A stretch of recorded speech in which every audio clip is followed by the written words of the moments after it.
პარაკლიტონში შესული დაძაბულების ბერძნულთა შედარებამ გამოავლინა, რომ წმინდა გიორგი მთაწმინდელი ბერძნულ ტექსტს სიტყვასიტყვით არ თარგმნის. ამის მიზეზი საგალობლის მუსიკალური მხარის გათვალისწინება გახლავთ.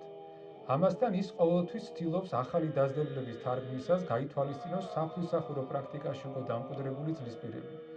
სანიმუშოდ შეიძლება მოიყვანოთ მომიხსენენის დაძაბულები, რომლებიც პარაკლიტონის სიმნოგრაფიული მასალის შემადგენელი ნაწილია. წმინდა გიორგი მთაწმინდელმა პირველმა იზრუნა მომიხსენენის დაძაბულების ვახმის სისტემაზე გაწყობისთვის. ამ მხრივ მნიშვნელოვან ცნობას გვაწვდის წმინდა გიორგი მთაწმინდელის რედაქციის პარაკლიტონის ერთ-ერთი ნუსხა, კერძოდ 1093 წლით დათარიღებული ოპისის ხელნაწერი A93. ამ ხელნაწერის გადამწერი ათანასე არვანდყოფილი მომიხსენენის დაძაბულების შესახებ ამბობს.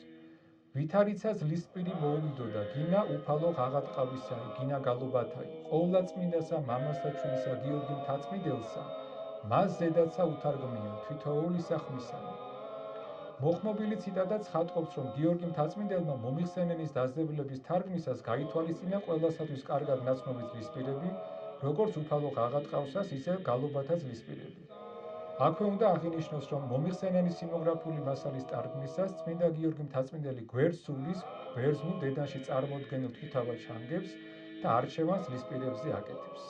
წმინდა გიორგი მთაწმინდელის რედაქციის პარაკლიტორმა საქართველოს მართლმადიდებელ ეკლესიაში საყოველთაო აღიარება და გავრცელება ჰპოვა.